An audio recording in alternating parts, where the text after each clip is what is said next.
Welcome and thank you for joining us for this evening's event celebrating solidarity, weaving struggles for justice. My name is Dr. Kim Tabari, and I am the External Affairs Director at the USC Equity Research Institute.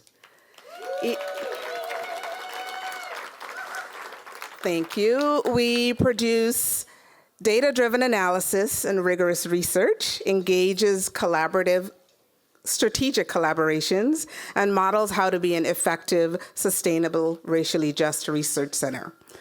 Please note that this event is being live streamed on the Tishman Center YouTube and the ERI YouTube channels. So people are watching you. I'd like to take a moment to recognize that California is home to Native nations on whose land we are living. As part of the University of Southern California community, we acknowledge that the university is on the sacred land of the Tongva Nation. The colonization of this land reflects the systems of power upon which this country was founded and which continue to operate today. We honor the Tongva and all indigenous people past, present, and future for their continued survival and contributions to our society. We also honor the legacy of the African diaspora and recognize that this country would not exist without the free, enslaved labor of Black people. We know that contemporary struggles for Black lives are connected to the history of violence and white supremacy. We share these acknowledgements to 1, pay respect to the original caretakers of the land, 2, to raise awareness about histories that are too often erased or forgotten, and 3, to recognize our place in this history and affirm our own commitment to social change. So please take a moment to feel the ground under your feet and honor the land and its people. As this conversation can settle in our bodies tonight, let's give ourselves a minute to settle in, honoring the land and its people by taking 3 intentional breaths.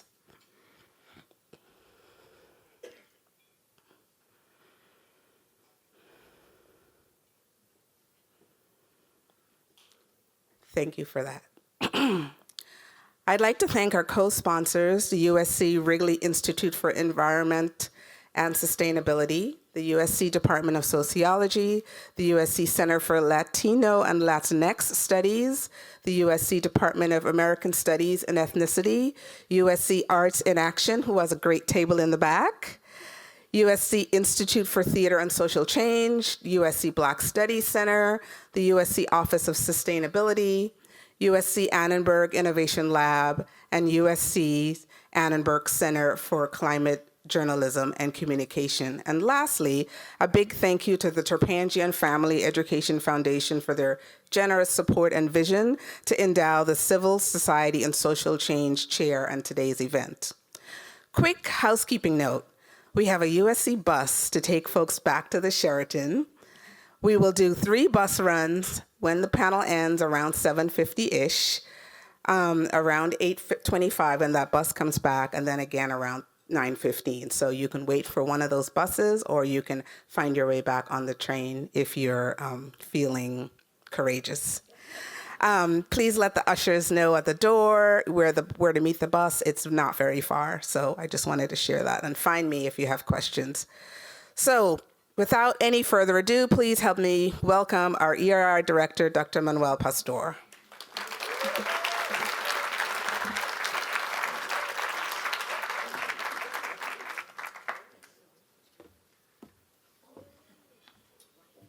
Great, we're so excited to have so many here with us.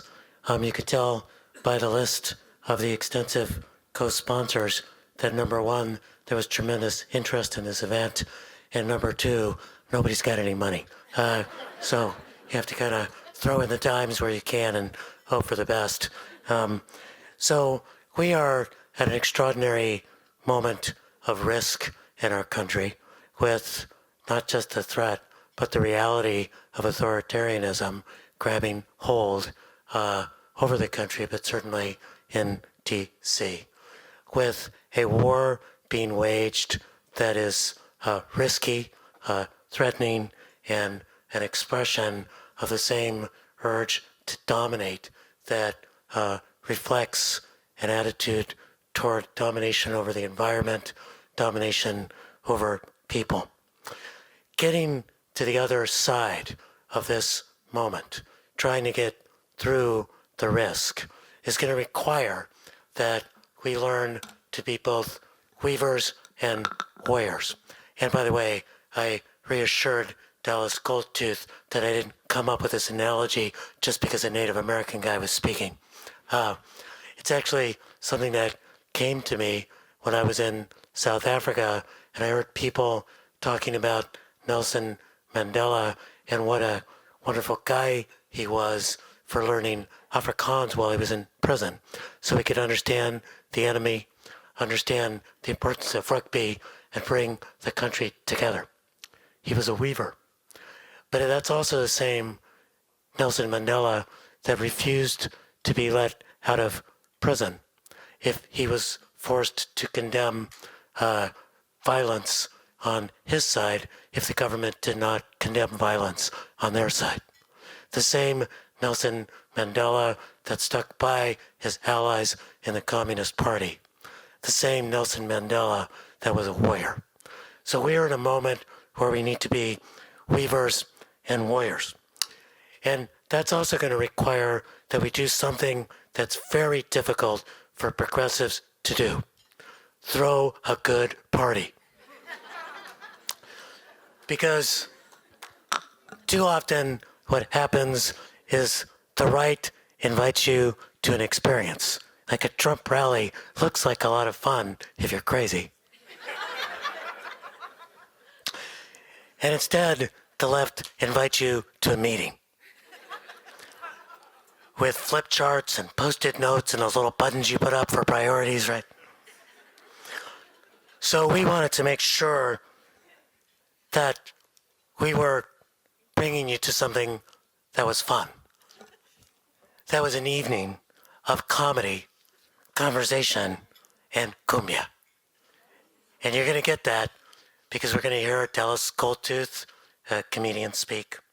We're going to have a conversation about how to weave our struggles for justice together.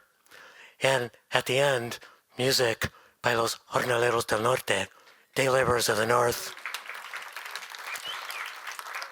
who, if you're from LA, that's the sound of protest. But we quite quickly realized that 3 C's, comedy, conversation, and cumbia, were not enough, that we needed to have congressional representation as well. And so we asked, and she kindly agreed, Representative Nanette Barragan, who represents California's 44th Congressional District in the U.S. House of Representatives. More important, she came to being an elected official through the organizing and movement work that many in the room engage in. The daughter of Mexican immigrant parents, the youngest of 11 children, I can imagine what Noche Buena was like. She grew up in the harbor area of Los Angeles, saw firsthand the challenges facing working families. She went on to earn her undergraduate degree from UCLA, but then quickly realized that was wrong and got her law degree here at USC. Before coming to Congress, she served on the Hermosa Beach City Council, where she became famous for her leadership on environmental justice, including her efforts to stop offshore oil drilling across the Southern California coast. Since being elected to Congress in 2016, she's continued that work on the national stage, championing environmental justice, economic opportunity, healthcare access, and most important in the season of attack on our communities, immigrant rights for communities across Southern California and the country. Please welcome me in welcoming our ally, Congresswoman Nanette Barragan.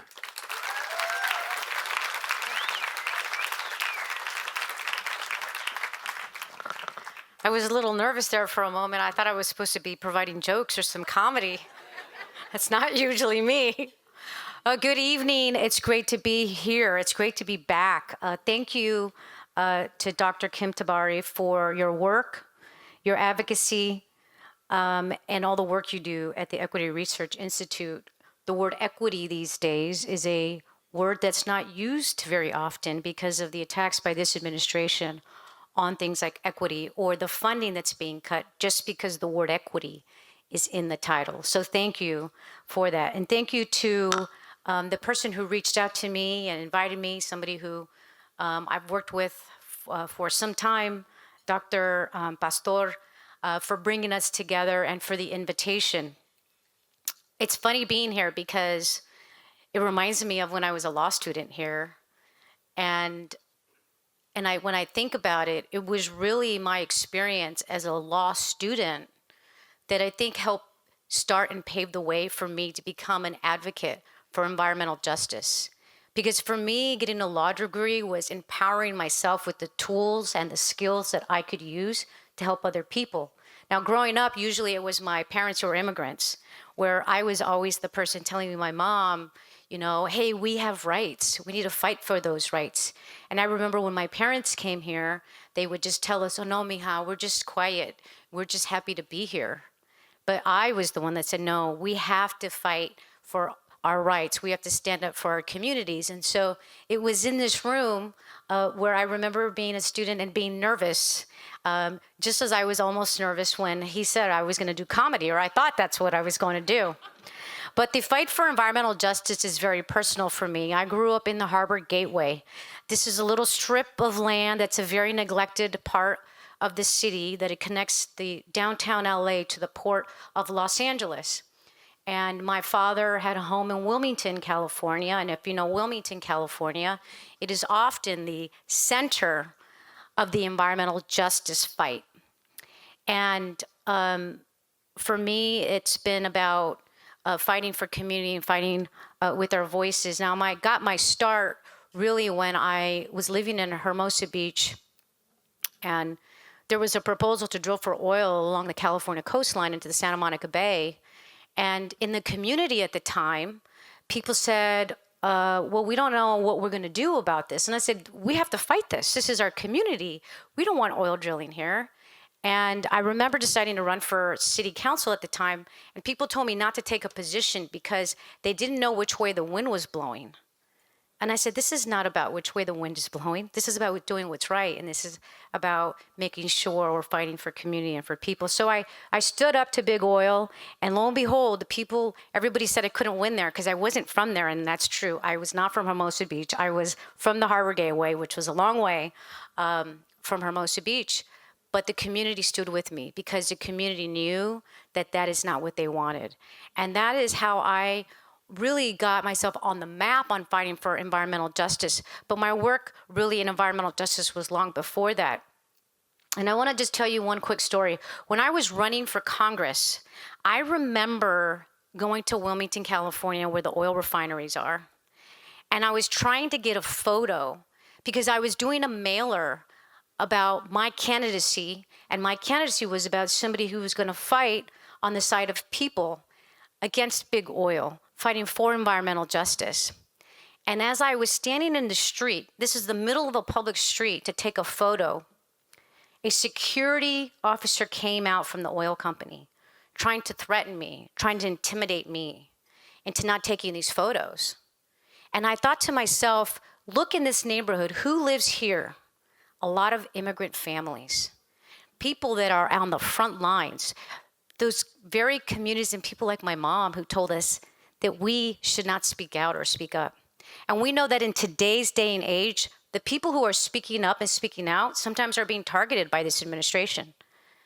Even one of my own colleagues who's being prosecuted for just doing her work and oversight at an immigrant detention facility. And so the danger is real on what we do these days, but I believe that us standing up for our communities, whether it's for immigrant rights, whether it's for environmental justice, is something that we need to continue to do, especially now. So I want to thank you for bringing everybody together, for bringing people in the environmental justice movement together, and the immigrant rights community together, because when we work together, we are much stronger together. Now, one of the things that gives me hope, and I have to hope because it's hard to wake up the next morning and fight without some hope, is knowing that people like you are out there, that we are working together, our coalitions are coming together, and that we are going through difficult times. I can't tell you how many times I get a call from my staff that says, there is another environmental justice grant on the line. There is more of defunding of programs that we've been fighting for. But I set out to fight back, whether it's writing letters, whether it's protesting, whether it's trying to talk to colleagues across the aisle, is we're gonna have to work twice as hard when we're back in the ability to have the House back. And I am firmly believe that we are gonna do this in November, and we have to do this in November. And so one of those things is going to be a priority, making sure that we are putting back funding in the environmental justice movement and for the environmental initiatives that are being undone. There's going to be a lot of damage, but I know that we can do it, and we are going to have to redouble our efforts. Now, as I said, to fight for our families, I learned one important lesson. You are never alone, and our struggles are connected. And when you learn to build on each other's work, you spark a movement. When you fight so farm workers and frontline workers don't have to breathe in pesticides and dangerous chemicals, you meet community partners who protect their labor and immigration rights. And those who fight for housing justice can help think of solutions for our communities that are vulnerable to displacement due to environmental impacts.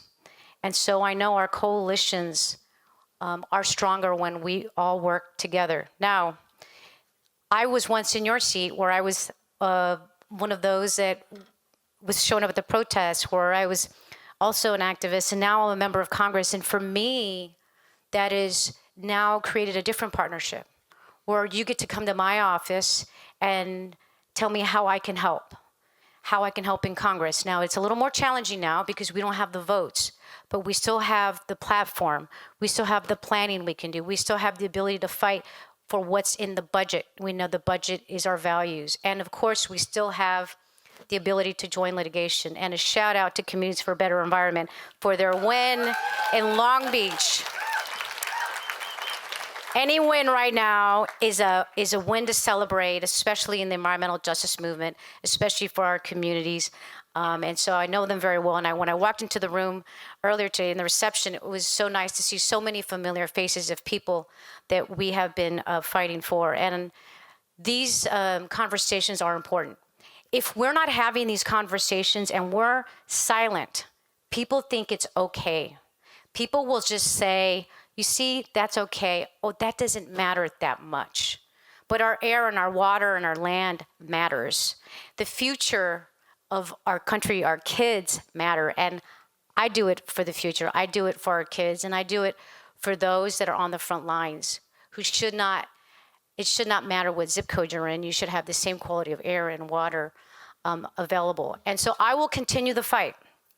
I will continue the fight in Congress, and I will continue to fight to partner with you and to consider you a partner.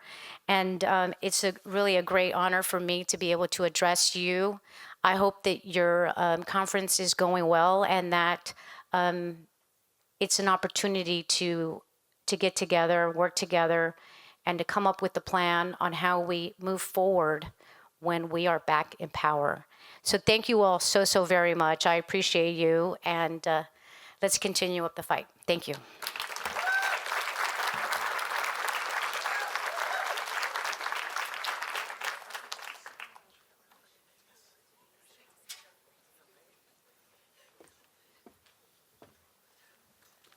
So, have the pleasure of moving to the next piece of this. I did want to say, for those of you who might be wondering, this is the public event of a 2-day conference called the Centering Justice Symposium. It's the third in a series that have been coordinated by the Tishman Center at the New School, our allies, Ana Batista, Susan Austin, thank you. And that is a great conference. The other co-sponsor of that conference is the Urban Environmental Policy Institute. Martha Matsuoka is in the back. And The rest of that is really secret, but this part's public. So I can't tell you how pleased I am to bring to the stage Dallas Goldtooth. There's a bunch of different reasons. Many of you know he's a actually environmental activist as well as a performing artist. He's a member of the Lower Sioux Indian community, a descendant of the Navajo people. For those of you who know the Deep Cut, he was a founding member of the 1491s, a Native American sketch comedy group. And he was William Spirit Knifeman on Reservation Dogs. And for those of you who really know, he's the son of Tom Goldtooth, who was he has an amazing indigenous formed the Indigenous Environmental Network, and like many people my age who were involved in that a little bit, we actually mostly remember Dallas as a little kid bouncing around, right, in meetings. He was a little bit like my son, who's with me tonight, who would say, "Dad, how can people sit so long?" So, without further ado, Dallas Goldtooth.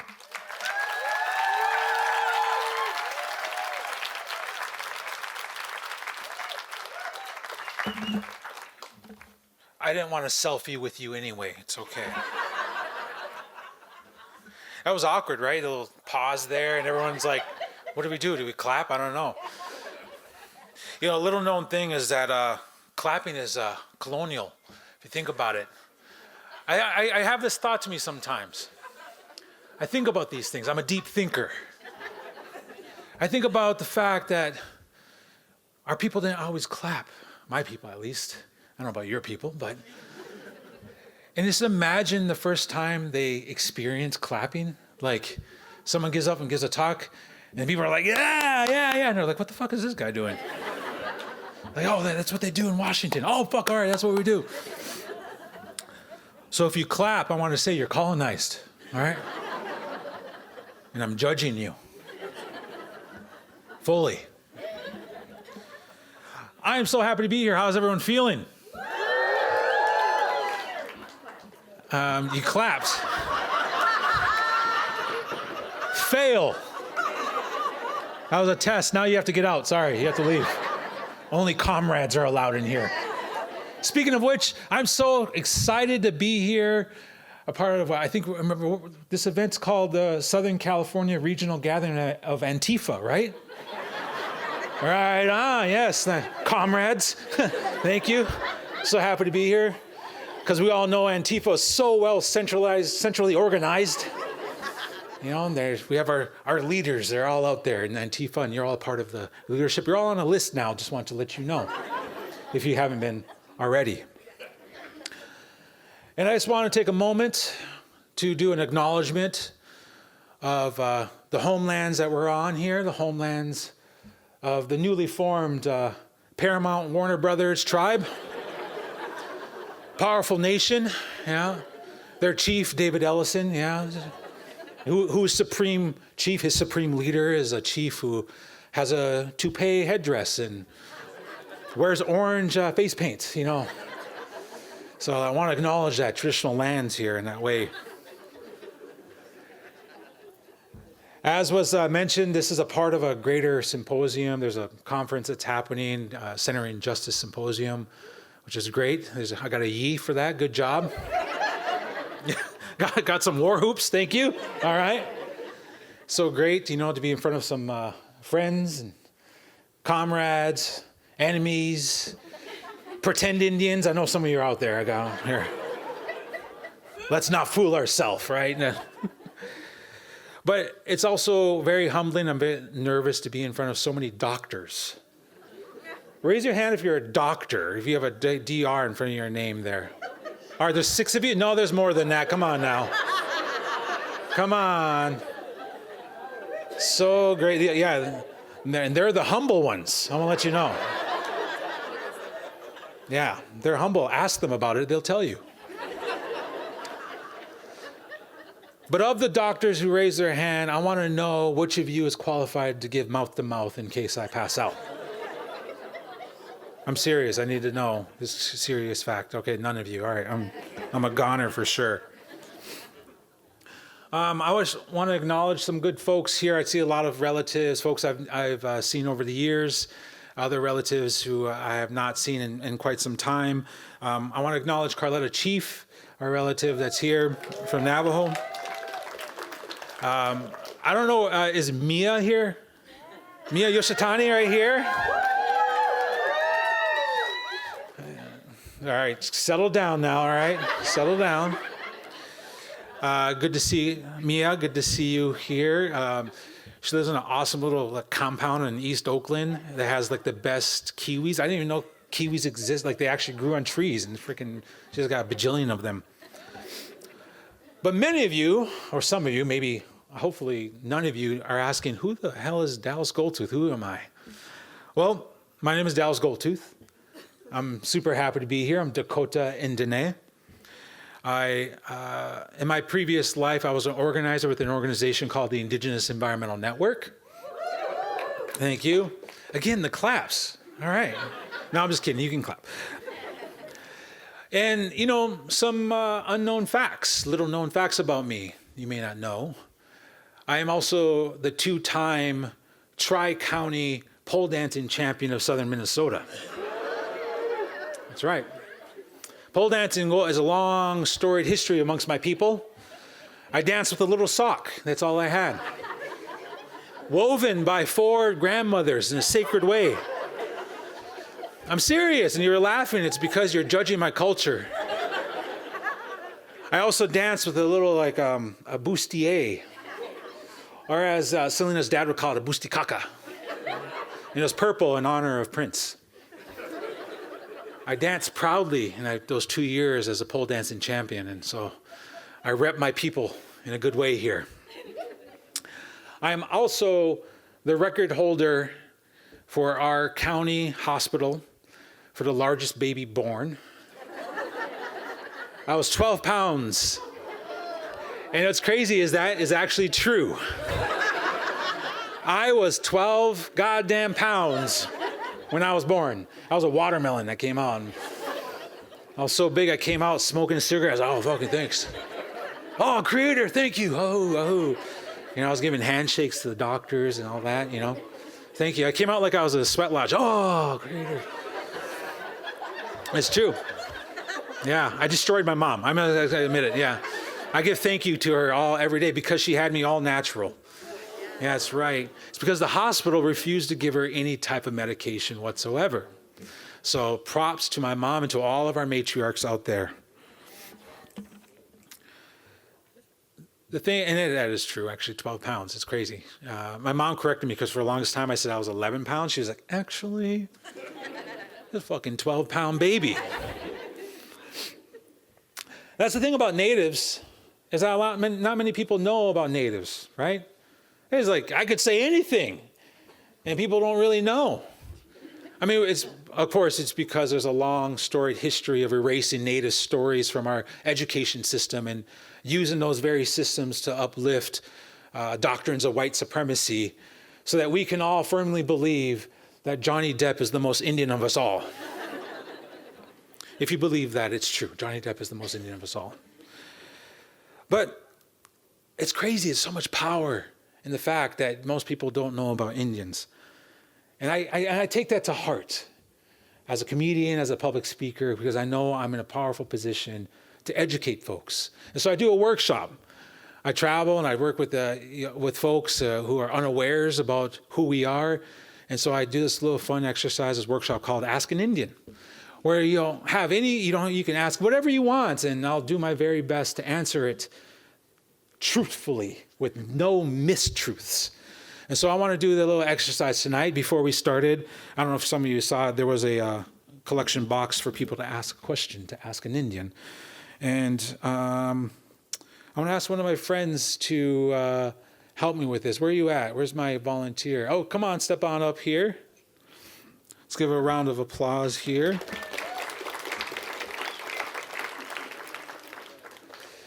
This is Becca.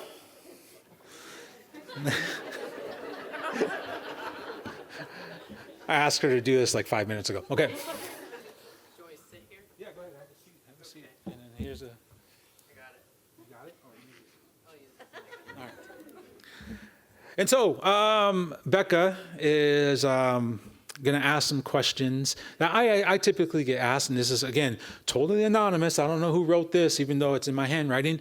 There's questions to ask in Indian. So go ahead and ask away, and I will educate. And I want to let everyone know that everything I say is absolutely true. And if you encounter a Native person that says it's not true, it's because they're colonized and they didn't learn their ways and teachings. Okay, so here we go. Okay. Is it on? I don't know. Is it on? Is it on? Okay. Check. It's not on. This one's yellow. I could talk loudly. Check. All right, here. How about this? Okay. I've got so many now. Does this work? Yes. Okay, great. Dallas. Thank you for allowing me to ask a question tonight. Oh, you're welcome. I've heard so many accounts on the origins of Native Americans, from the Bering Strait to their own origin stories. What's the correct one? It's a good question. Thank you for asking that, anonymous person. So I'm going to settle it for once and all. There's two stories that are both correct, and it is the Mormon story and the Black Israelites are all true. They're absolutely correct. No questions whatsoever. Thank you very much. Cool.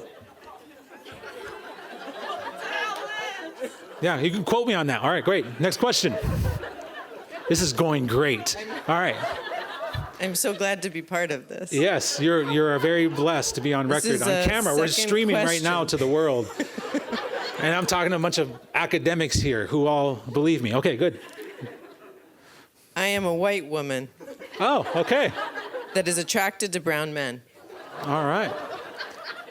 Where can I meet a good ethnic man?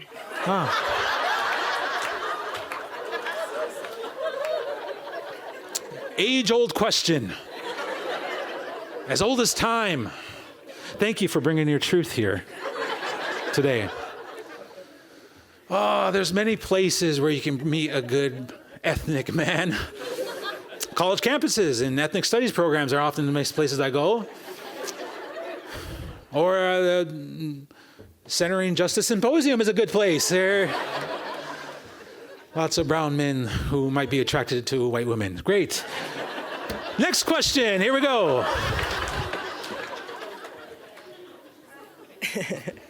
Question 3. Can white people participate in Native ceremonies? Oh, another age-old question that I actually get quite often. It's funny you ask that because actually in my people, I'm Dakota, raised culturally Dakota. And in our culture, we actually have a ceremony that incorporates white people into it. Yes, we are very progressive in that way. You see, we're a very matriarchal society. We believe in educating the education and leadership of our women as true leaders. And one of the roles that women played in our culture was to be gatherers of medicine, right? And they teach the medicines, they go out and gather it. And so as a part of that teaching, they have a sacred water ceremony that they do. And so they teach they teach our Native women, they have to go out into the public spaces like this. And the challenge for them is they have to make a white woman cry. It's true. And then they collect the tears. And they put them in a little jar. And then they bring it home to the people and we bathe ourselves in those white woman tears. Strong medicine. 100%. We do it in our sweat lodge ceremony everywhere. We just you're just sitting around visiting, you'll just, knock back a couple drinks of white women tears. It's so great. I actually, I'm not an expert. I also hear that within the African American diaspora that white women tears also have a certain amount of power there too. So, we understand mutual teachings in that way. So, yeah. You're blessed. See? Yeah, it's true, right? So if there are any white women here that want to donate to the people's efforts, I do have a collection jar in the back. You can donate your tears. I'll bring it back to my people, and you can help us in that way. Yeah. All true. Thank you very much. Round of applause for Becca. Thank you. Great questions, Becca, that you wrote yourself.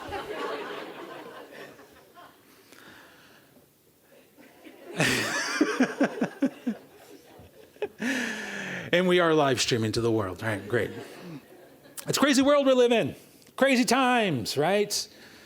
Right, we got all this recent events that's going on, and I'm addicted to social media. I can't turn it off. I don't know about some of you. I like to self-inflict the pain in the morning to open up social media to see what bonkers stuff has happened.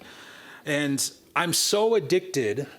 I have another truth here, and this actually is true. I've created fake MAGA accounts to join other social media platforms because I want to know what they're saying. Right? I don't know if you guys, I don't know, am I the only one here? Okay, all right, I might be the only one here. I have a fake MAGA account on Truth Social. Yeah.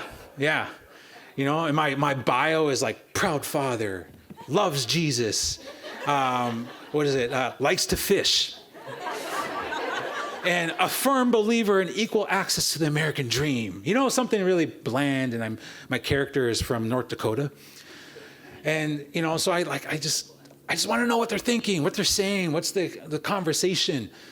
And, you know, I'm not totally like lost in it. I'm not lost in the sauce. So I'll interject some of Dallas into the account. Right? There may be a conversation about DEI, and I'll be like, actually, you guys, I think that the true threat to our democracy is the billionaire Epstein class and their attempts to dismantle our democracy and governance systems. And they say, shut up, Mark. You don't know what the fuck you're talking about.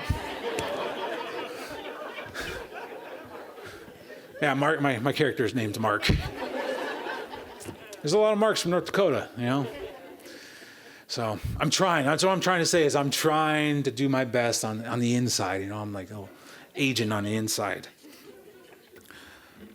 But it's just kind of crazy because I also think about the fact that I was an organizer for many years.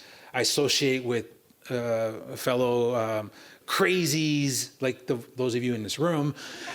So I know I'm on a list. I think I'm on a list somewhere. And I just kind of imagine, what does my FBI handler think about my YouTube search history? Because that should be wild. I'm gonna let you all know. It's freaking sporadic as hell. I got Korean barbecue recipes in there, right? I got some of that. Japanese post-beam house construction. Those videos in there. Filipino martial arts, Dungeons and Dragons, Game of Thrones reaction videos, AR-15 gun reviews. You know, what's the top 10 pistols to wear to have when shit hits the fan? You know, normal YouTube history stuff. Like, I wonder what that catalog, what that container looks like for the type of Antifa people like myself. Which just kind of makes me think that I've been on a list for quite some time. I once got rejected from crossing the border into Canada because of a bad joke. I thought it was because I was on a list, but it was a bad joke. I was on my way to go support the Wet'suwet'en peoples who are fighting the Coastal GasLink pipeline on unceded territories of British Columbia. I got to the border, and I was with a buddy of mine. I was like 20 years old, so I was just like, wow, this is so cool kind of thing. But I got to the border, and they asked me the normal questions, right? Where are you going? Why are you here? And I had to say, I'm going to a conference. And then they said, okay, when you come back, are you going to be leaving anything in Canada? And I'm telling you right now, I have no idea why I said what I said. But I was 20 years old, and I'm like going into this fresh, and I said, maybe a few broken hearts. I literally did that.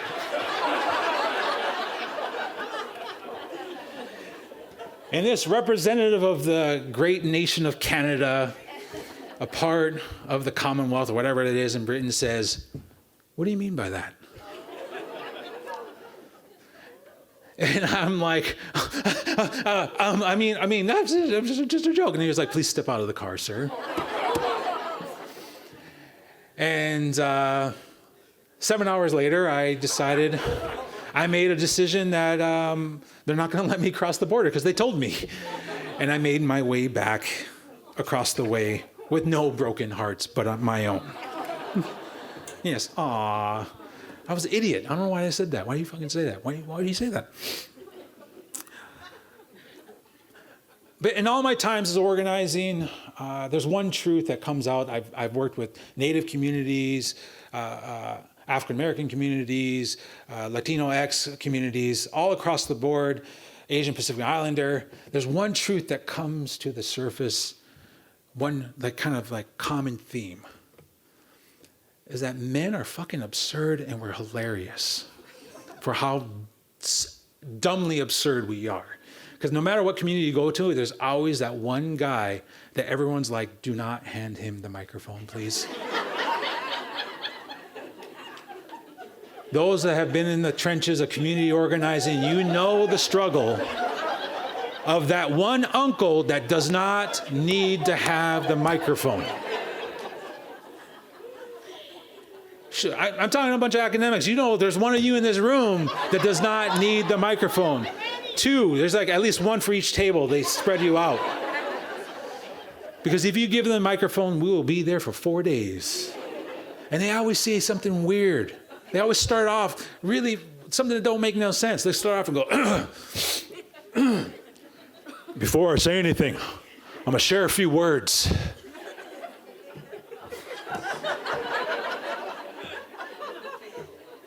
All right, go off, King. What the fuck? What are you talking about? We're absurd. That's where it leads me to where I'm at in my life now. One thing I'm very proud of is that lately I've been actually going into prisons to work with men on the inside, and I do sweat lodge ceremony for guys inside the prison. So I've been working on that for a number of years, which is crazy because all my life I've felt so awkward around men. Like my whole entire life, because I feel like I never got the manual of how to interact with other men, you know? It's just like, there's some guys out there that like instinctually know how to like, oh, brother up, and I'm like, I don't know what to do here. I'm just gonna, like, hi. Aunties love me, okay? A lot of moms really love me. It's just I want to let you know, but the dads have no fucking clue what I'm doing here. And so I find myself in prisons. And it's funny, the first time I went, my bro gave me a heads up, a little lesson. He's like, all right, man, it's just like, you know, there's prison culture here you got to be mindful of. So big thing is when you go in, you know, you're used to giving a nod. You got to make sure you give the right nod. Do the right nod, all right? And I was like, what the fuck are you talking about, the right nod? And he's like, don't do that. Don't do that. You got to go down. You got to go down. You got to nod down, because you don't nod up, fuck, it's over. I can't protect you. What do you mean? And he's like, all right, let's go. And I'm like, whoa, hey, I need another lesson here. Come on, like, you didn't give me a syllabus or nothing to study. Like, so I'm going in, and I'm so worried. I'm like, all right, nodding down to everybody. Like, overly nodding to every single person I see. And I'm walking up, and we're at a sweat lodge, and all the guys are gathered around, and I'm getting kind of nervous, you know, like these are, you know, men. And like, some of them are all tatted up, you know, tats all over their face, 6'9", they don't get the joke, but I get it, you know, or 6'7", they get the joke, they have 6'7", I'm like, hey, 6'7", because I got kids. They don't get it, because they haven't seen social media, but I get hella nervous. But we get into the sweat lodge, and I'm sitting there with them, and we start the ceremony, and all that goes away, that nervousness of sorts, because I feel like I'm at home. I'm at home here, and they're at home. And that's where I hear their voices come forward, this anxiety, their regrets, this fear that they will not in some way, whether it be absolved by somebody else or feel the absolution from themselves about their crimes and the harms that they may have committed. to hear them in that space, I realized one ultimate truth is that men, for the most part, 99% of men are afraid that other men are more men than them. And that anxiety speaks to a truth that we didn't learn what it means to be. None of us got the manual. We've just been educated and re-educated based on a lesson that is not of our choosing. And that was a space for them to come out and be who they are, full human beings. And it's powerful to be in that space. And it was powerful for me to be in that space with them. And so I just felt compelled to share that moment with them. And then ask them, like, hey, does anyone here have a connect on how to make bootleg DVDs? Because I need to get some bootleg DVDs, and they don't make DVDs no more. And I'm trying to get them Reservation Dogs on the inside, but the TV show Reservation Dog, I'm trying to hook them up, but it's all digital media. So I'm like, dude, I'm serious. Anyone got to hook up on some bootleg? And the guys are like, yeah. So we're like doing illegal shit in the sweat lodge. So I shouldn't be saying this on camera, but that is the crazy experience of my life. And as I'm leaving this prison, we're walking out, it's my first time, and I'm going out, and I'm walking by the cafeteria, and there's a guy that comes out of the cafeteria, and he's all tatted up. He's white, bald head. He's got a Confederate flag on the side of his head, and he's got a very angular eagle. I'm just gonna say that on his, you know what I'm saying. I don't know what I'm trying to say. He comes up, he steps out, and he looks at me, and then he goes, and then I go like that, and I'm like, fuck, I freak out. And then he comes up to me, he gets all serious, and he puts his hand out like that. He grabs my hand, and he pulls me in tight, and he's like, hey man, I just want to say, you make our people proud. I'm part Cherokee, just want to let you know. My mind blew. And that is my parting words for you all here in this space as we get ready to go into this conversation. I appreciate you. I love you very much, each and every one of you. Thank you for being a part of this movement, from whether you are tweeting something, whether you're educating your kids at home, or whether you're out in the streets, or whether you're writing grants. You're all equally a part of an amazing movement to build a better world for not only us and our own, but for all life on this planet in the next 7 generations. So thank you so much.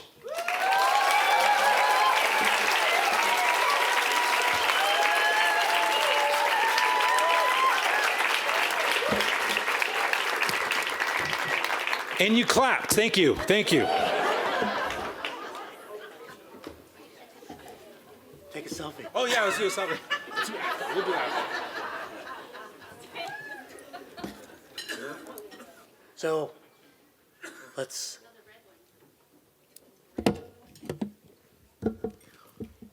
So I'm about to bring a bunch of my friends up who are hating me because they have to talk after Dallas Coldtooth. So can our different panelists come up? Daryl, Ashley, Pablo. There you go.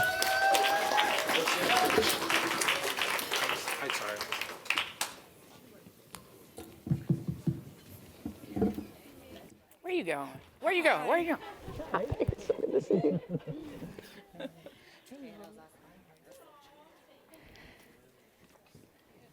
Where? I know. I'm like, I'm about to fall. What's up, brother? Whoa, whoa, whoa, whoa. Come in with a lot of power. It's a brew. Oh, Yeah, you know this. what? Use this one. Yeah, this one's janky. Yeah, it's janky. Let's just take it off. Yep. And I'll just stand for a few minutes. Easy breezy. Need more space anyway. Okay, so let's start with another round That of one was applause for janky. Dallas Coldtooth. You can just leave it. Just leave it, yeah. And let me introduce these amazing panelists. We have with us in the middle, Ashley Woodward Anderson. Rooted in the working class, raised in the long tradition of Southern freedom movements, was co-director of the Highlander Center for a bit, and now has a new evolving home called Utopian Visions, and a person I had a lovely evening once in South LA, kicking it in a backyard, realizing just how wise she is. So, Ashley, welcome. Our very own Daryl Molina Sarmiento, who's the... So, Dallas thought he had a fan club. She's got a bigger fan club. She's the executive director of Communities for a Better Environment. Yeah. She began her journey with CBE at age 18 through a toxic tour, was a youth program coordinator. She's since aged a little bit, sorry. Says who? Damn, Manuel. I mean, for real. Shit. You too. I mean, Shit, you're still the youth.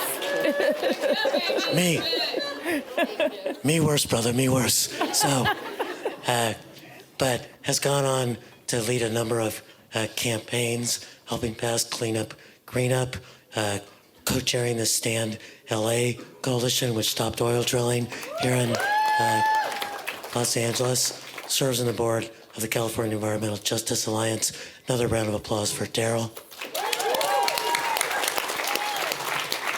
And then mi compañero de siempre, Pablo Alvarado, co-executive director of the National Day Labor Organizing Network. Been absolutely instrumental in the work that's happened since the raids here in Los Angeles, but even before that, and most important for tonight, he is the bass player for Los Jornaleros del Norte.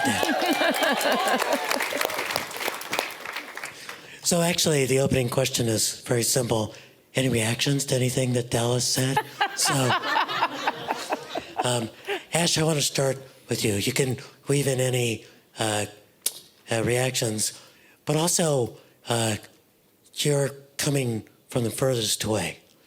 But I think one thing you said that I've really taken to heart is that the South is not just in the South. Yeah. That the work you do there, resisting white supremacy, resisting corporate domination, and I think Dallas reminds us, resisting patriarchy, is being forged in some of the most difficult circumstances. So if you could just give us a little bit of a taste of the work that you do and why it's so important for us to realize how important the work in the South is. Thanks for the question, Manuel. Good evening, everybody. He just told you I came from the furthest. Y'all can do a little better than that. Good evening, everybody. It's dope to see you. You know, I think the thing that comes up first for me with that question is, like, at least in the South, we're not unaware of the challenges. I think it would be so much harder to believe that I lived in a place where racism was a thing of the past, where patriarchy was this old news thing, where we actually have it all together and our organizing is easiest and the best. I forgot I was in LA. Let me do it. Let me say it another way. I think there is something that is a gift of recognizing and being just truthful and honest about the fact that we actually told y'all this was coming because we were living it. Whether it was indigenous comrades or black ones, whether they were rural people, working class folks, people that lived in states where our governors didn't expand Medicaid, right? Places where immigration bills were, and bills targeting trans kids were the norm. We said this was coming. I actually feel very ready for this moment because of my inheritance. I would feel so much less prepared if I lived in a place where they told me it was already all right. So, you know, I guess I don't have anything new to say to this question, Manuel, that I get everywhere I go outside of the region. The answer's still the same, that as goes the South, so goes the nation. That's still true. And if you think it's bad now, LA, I'm from East Tennessee. I'm from Southeast Tennessee. I'm from where those white Cherokees are. The ones that just let black Cherokees be black like a couple of years ago. And be black and Cherokee. Y'all know what I meant. No shade to my friends who are watching. But what's wild to me is that if you thought that what would happen is that everywhere else would just get dragged to the South, and the South would stay the regular, normal, bad that it was, not including the story about, the other half of the story about how people have been resisting authoritarian assholes for a really long time in my state and in my region. The largest geographic region in the United States, did you know? Did you know it's the blackest region in the United States? Did you know it's the highest concentration of LGBTQ people in the country? Did you know? Any dangerous homosexuals in the room that knew that? Just me. I'm the only one in LA. All right. Okay. Sure. You don't have to, it's okay, I know. It's live streamed, I get it. And it's, the highest concentration of low-wage workers in the country, right? The most unprotected workers. So for all of those things, it's also some of the biggest, baddest, most raddest, sexiest, fiercest, winningest movements I've ever seen in my life, right? But let's ignore that for a moment and just talk about the bad, right? So if you thought what was going to happen is places like, let's not talk about California, New York, Illinois, other places outside of the dangerous South, were just going to get dragged into hillbilly hell, and that hillbilly hell would just be the same normal. Let me tell you how Stephen Miller, y'all know this guy? The head of the snake is what I call him, right? He's buddied up with the right-wing trifecta that runs my state, and he's practicing accelerating all of the stuff that he's put in Project 2025 so that as you all, or not y'all, New Yorkers are scurrying to figure out how to respond to the federal threats, they're figuring out how to accelerate beyond the bad that it already is to make it even easier to come after states like yours. So if you didn't believe it before, which is what got us here, now I'm telling you that what's going to happen to people in my state, people who love and look like you in my state, is going to be even more accelerated at this point, at the expense of all of them to be the guinea pigs for what's coming next for you. So if you thought what they did in LA was bad in the last 12 months, you ain't seen nothing yet. I hope we win back the House. I think we will. But to Manuel's point at our table, that won't be enough. That won't be enough. So what I'll tell you is that you don't need to come down south to save the endangered Southerner. We're all right. We're all right. But what you could do is believe us when we tell you it's bad and go ahead and stop it, right? So instead of expecting that we might have challenged elections, you could fight like hell for us to have some free and fair ones in the first place, right? As an example. Great. So for a person who has a group called Utopian Visions, that was actually pretty dystopian, Ash. Well, I gave you the upside first. If that was the upside, I'm exactly. scared. I'll preach you up before it's over. I'm scared about the follow-up question. So I want to turn to Pablo, because we saw two dystopias here in Los Angeles over the last year and a half. One, the climate disaster that were the fires that affected the Pacific Palisades and most profoundly Altadena, a place where you and the Indalon have done a lot of work. And then, of course, the raids that happened in June, which unleashed terror across the landscape of Southern California. Can you talk a little bit about both of those and how Indalon responded and what you've learned, too, about organizing unusual people in this movement? Thank you, Manuel. Thank you for the question. Yes, we went from fire to ice in a 3-month period. I live a few miles away, 1.5 miles away from the Eaton fires from Altadena, and I was evacuated.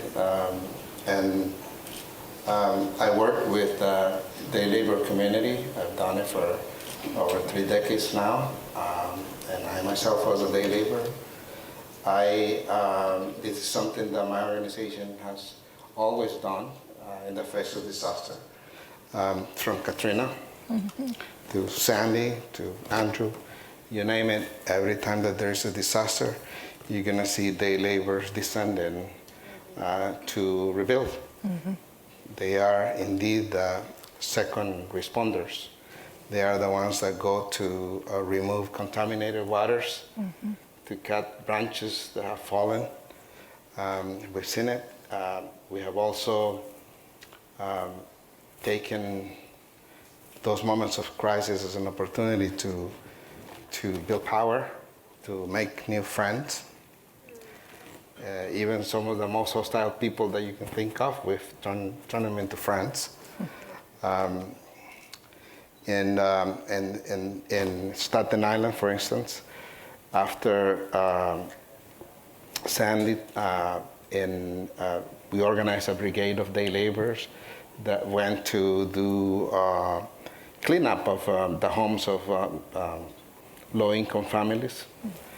And in some cases, Staten Island, there's a very conservative area. Day laborers were the first ones to arrive with aid for some of those people who hate them. And I remember listening to a radio talk show, and a woman was calling. Can you imagine that the paramedics haven't come yet? And it was actually the illegal aliens down the street that brought us food. And it was, of course, that language is ugly, but people were in tears when they saw humble migrant workers lending a hand. It's something that we've done over the years, and we've mastered it, I believe. And since our headquarters are in Pasadena, so we put into practice what we've learned over the years.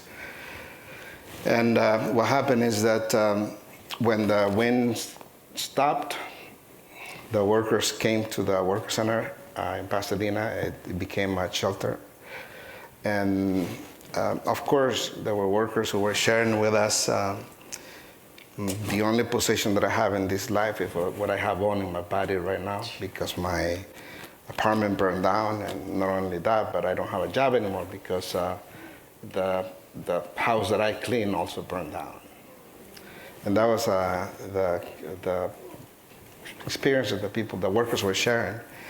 But they said, we're still alive, and we possess a set of skills, and we have chainsaws. And there was a tree across the worker center that was blocking the traffic, and they said, well, let's start with that tree over there. It was 1 p.m., and it was 7 p.m., and the men kept going. We didn't ask permission to the city, because if we had asked them permission, they would have asked for the liability insurance. We don't have that. So we just did it, and the workers were never asking, do you work for this guy in the warehouse or not? And they were removing branches who were blocking driveways. And some neighbors came out and would be grateful to the workers for doing what they were doing. So at the end of the day, we took a picture and we posted it on social media. And we created Day Labor Volunteer Relief Brigade. The next day we had 200 volunteers. The next day was 500. That's amazing. We went up to 1,000 volunteers, and people from all over bring in donations. Families going to Costco, we would tell them, hey, Loida is here, my colleague here, who was doing the social media and asking, hey, we need personal hygiene kits. And families would go to Costco and bring their trunks full of those items, and families would come and pick them up. I have never seen people in very fancy vehicles, Porsches and BMWs, coming to ask for assistance. Yeah. And it was the day labor handing that assistance. And it was a beautiful act of love. And at the same time, we were training workers on disaster preparedness, how to be safe at the workplace. Members of the MAGA crowd and PSL and DSA came and they wanted to volunteer, and we sent them together to clean the most difficult park in Pasadena. Well done. That is a PhD dissertation project right there. And they, ideology was irrelevant at that moment. Facts. It was completely irrelevant, and it was beautiful to see. Actually, the MAGAs were carrying the biggest logs. So. Sorry to say that, but that was the case. So in a period of 4 weeks, about 12,000 volunteers came through the job center, and the workers ended up removing 3,200 tons of green debris. And as a result of that, they won the hearts and minds of many folks in Pasadena and Altadena, and also in Sierra Madre. So when the raids hit, we had made a lot of friends. Mm-hmm. And we asked them, hey, we're under siege now, and we need you. And we called for the adoption. I know this sounds paternalistic, but it's not, I swear to God. We called the program Adopt a Corner, Adopt a Home Depot. So some of those volunteers came to bear witness to the cruelty. And I know that this president won because of the issue of migration. He's losing on that issue right now. And the reason why he's losing is because ordinary Americans came with their phones and continue to do so, and are filming the cruelty and showing the country this is what immigration enforcement looks like, and it's violent. And by the way, it's not just about immigrants. It's also, the question is who's next after immigrants, and we've seen it already in Minnesota. I'm Salvadoran American, and there's nothing that I haven't seen when it comes down to state violence. Mm-hmm. I grew up in a context of a civil war, and I can tell you that this country is descending into authoritarianism and fascism as fast as I had never seen it. In El Salvador, it took decades for dictatorships to be built. Mexico, for example, had a 70-year dictatorship of one political party, but it took years to build. Here, no, because I'm like the uncle that you mentioned. That way, when you grab the microphone, you don't keep stop. going. You preach it. It's good. It's good. It's good. Yeah, you were right. I'm gonna close it with this. You're right. With this, You're Manuel. Manuel, so if there is something that we know, that immigrants know, is how to fight fascism and authoritarianism, and we do it through building community.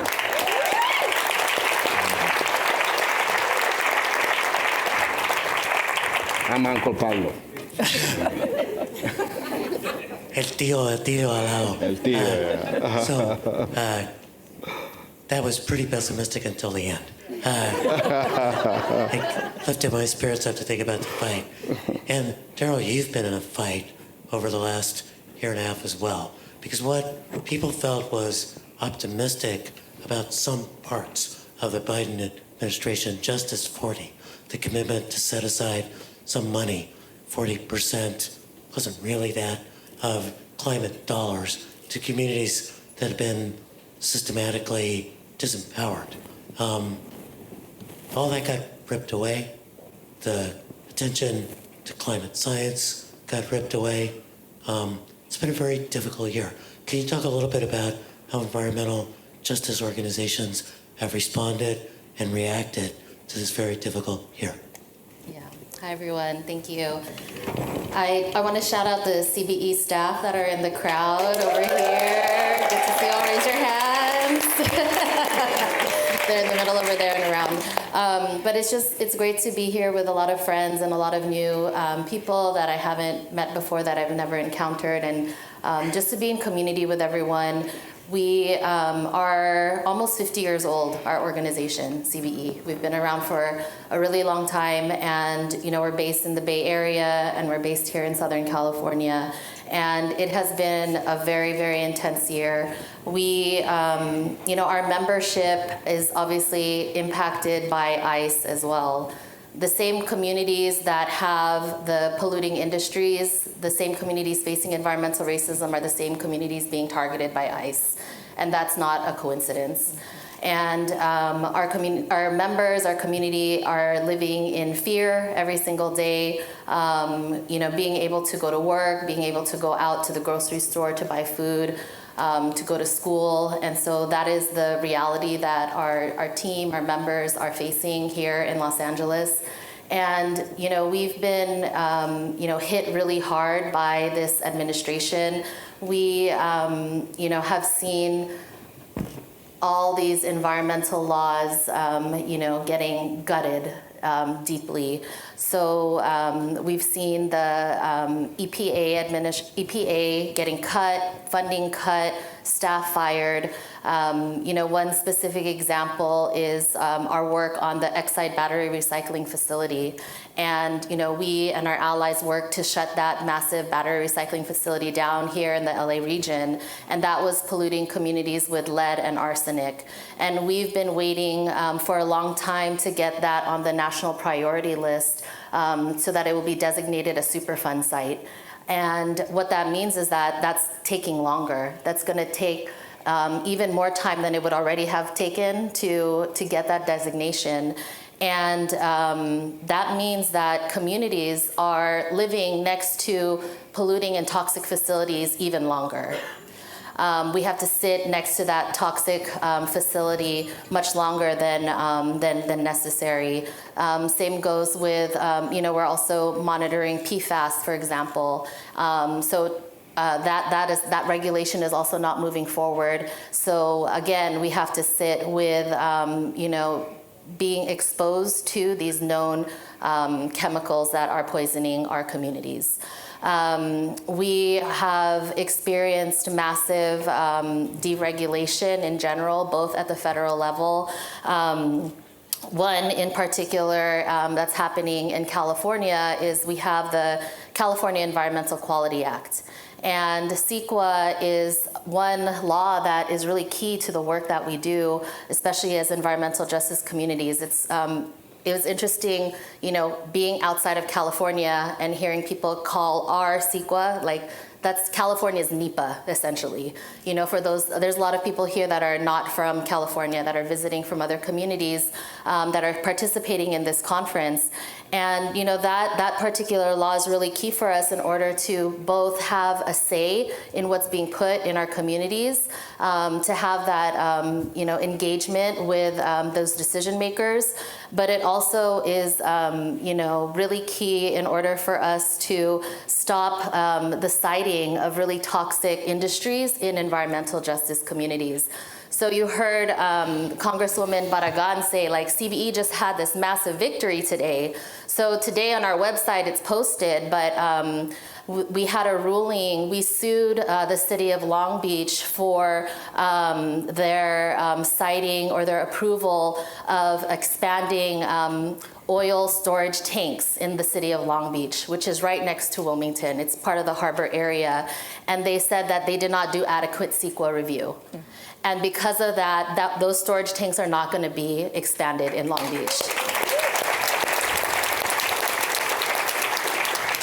So, it's a really scary and dangerous thing, this idea of streamlining projects, of taking away environmental review, of not allowing community input, because it would allow really dangerous facilities to come into our communities. In Southeast LA, we're facing the construction of 4 data centers.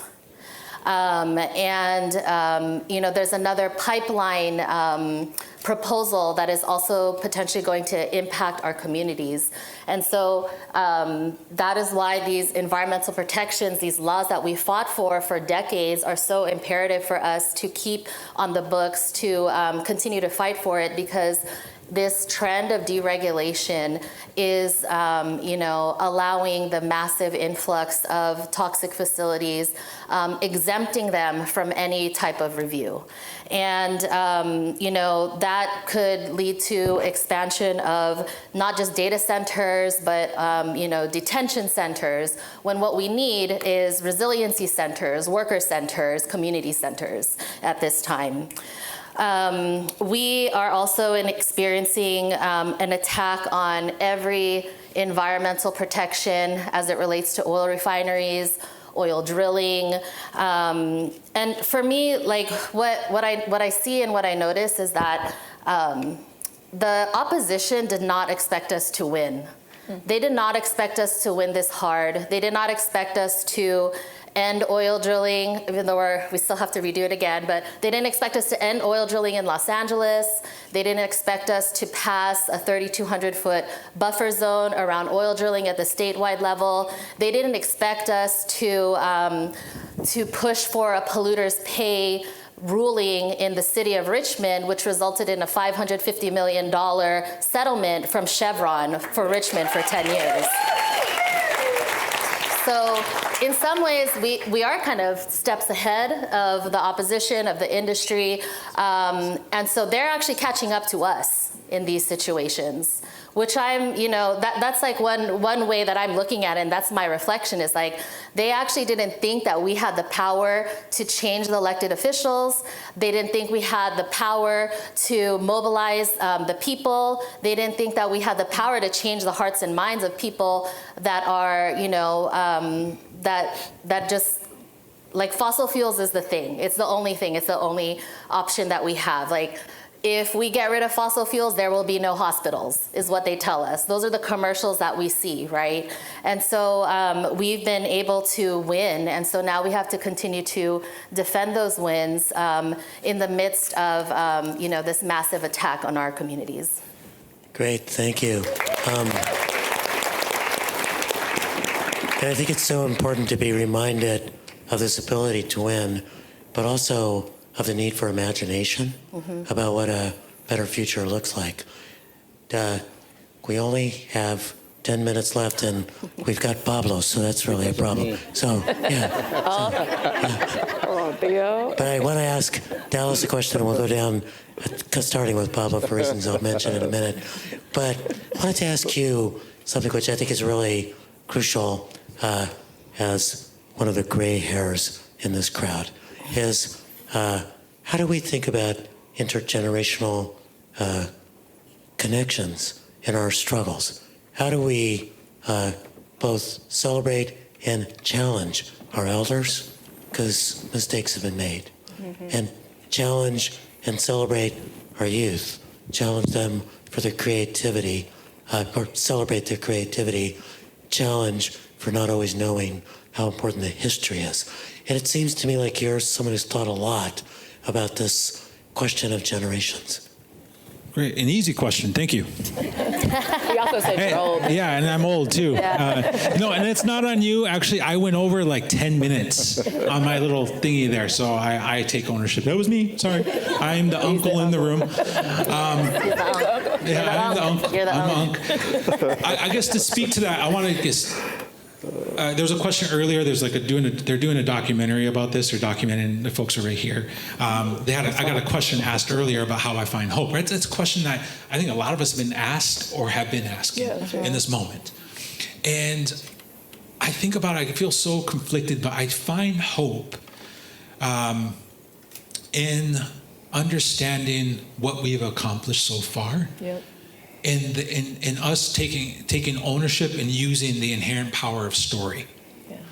Because that's what it comes down to. Now, I want to be sensitive to the relatives here in Southern California to the fires, but for where I come from, fire is a very powerful element. It's a sacred element. And a major aspect of how that manifests itself and within our culture is that it's a cleansing element. The traditional fires would cross the prairie and cleanse the land, and new life would be born in its wake. And I feel like, in many ways, that's where we are at. We're experiencing the fires that have been burning for quite some time, but they're intensifying. They're hitting communities who have never experienced it before. But those who are on the back lines, who have already experienced that heat, we're rising up saying, we have the solutions. We've been telling you how to do this. That's why it always burns my buttons when you watch the news and they're like, oh, and unprecedented news. I'm like, motherfucker, this shit's precedented. Oh, there's all precedented. We told you. We've been telling you. Facts. Like, you want to go more recent, look at the mofo in his first speech to Congress. He said manifest destiny in the freaking speech. And those that know manifest destiny know that was the blueprint. Yeah. That we are destined to conquer. That's right. We as America, right? But going back to the story, the power of story is that I find hope in that there's confusion amongst the ranks of the conservative far right because they don't like, how are these people so organized? They can't comprehend of like, oh, there must be one dude, a billionaire that's funding all these people because there's no way they are so organized. But no, it's because of the tremendous work for decades our communities have put in because we cannot depend on the state to protect us. That's right. And so what you saw in Minneapolis is because it was the footwork, the tremendous work of Black organizers in the Black Lives Matter movement. It's because of the footwork of indigenous peoples who are fighting fossil fuel pipelines in that region. And so the mass distributed mutual aid networks is because of all that work. That's right. Distributed messaging communication systems, it's because we all put in that work. And now there's new folks who are learning that. They're like, oh, this is what you're talking about. We've laid the seeds, and as the fire is crossing, those seeds are coming to bear fruit. Yeah. And the crazy part is that they can't understand it because their story is based on the assumption that in the face of chaos and in the face of the boot, that we will resort to individualism. That in the face of the boot, that we will return to their perception of tribalism, that it's dog eat dog. And they can't comprehend that in the face of the boot, it's collectivism that bears the most fruit. That's right. So I am inspired by that. That's what we're seeing. And the dots, whether you're doing it whether it's the labor rights movement, the migrant rights movement, housing, women's rights, we've all been doing these different aspects of the resistance organizing, and now it's all kind of connecting, and we're building a story that's unified. That's where I find hope. That's great. I didn't answer your question, sorry. No. Actually, it's a great segue because that was my last question. Where are you finding hope? I did want to let you know, Dallas, that there actually is a centralized source that's organizing all of us. I'll turn you on to the Signal chat after. Cool. So, Gotcha. Please don't another Signal chat. I blink. I don't know why they left. I don't know why they left you out. I trust you. Okay. So, for everybody on the panel, just a minute or two if you can. We're going to start with Pablo, because he actually has to go over there and get the band ready. But Pablo, where are you finding hope these days? All right. Stories of people. And if I can share one, I don't know if it's going to be 2 minutes though. He said the power of storytelling. This is the reason you run when you bring your Tio Pablo. So there's this worker. I'm not going to share the name of this worker because I haven't asked permission to share the story. I can share the story, but I haven't asked permission to mention his name. He was detained at a Home Depot in San Bernardino, and when he was being taken to the Metropolitan Detention Center, the infamous B-18, the processing center. He was with the three officers, whomever they are, agents or bounty hunters, whatever. They took their masks off when they were in the van. And there was two white officers and one Latino officer. And of course, as they were driving him to downtown, he looks at the Latino officer and asks in Spanish, "Aren't you ashamed of what you're doing?" And he responded, "Well, don't you have a job too?" The worker said, "Of course I do, but I don't destroy families. I don't destroy things. I build things. That's what I do. That's what I do. I'm a construction worker." And he said, "Maybe you are not going to see the consequences of what you are doing, but your children will." And the man lowered his head and said, "Well, you're not the first one who's told me that." And the way he told me the story after I picked him up, because we were able to get him out. We were having breakfast when he told me the story, but the way he was sharing the story with me, it's like that was my moment of power. And I told the asshole the truth, what I was feeling. It was my moment of power. And the way I interpret it is like he was telling the officer, "You believe that you are dehumanizing me, but you are actually dehumanizing yourself." And at the end of the day, this is one of those fights, is humanization versus dehumanization. And I think I love the music because the music is a tool to humanize our struggles. So that's what I find inspiration. Thank you. Thank you. We're going to let you step off the stage to get together with your group and be ready to go. Okay. So, all right. Okay, let's give Bob another round of applause.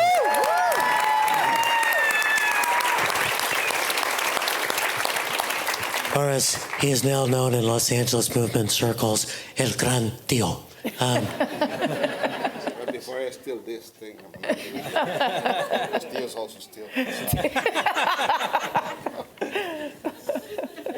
So I actually want to jump over to Daryl. We'll close with Ash.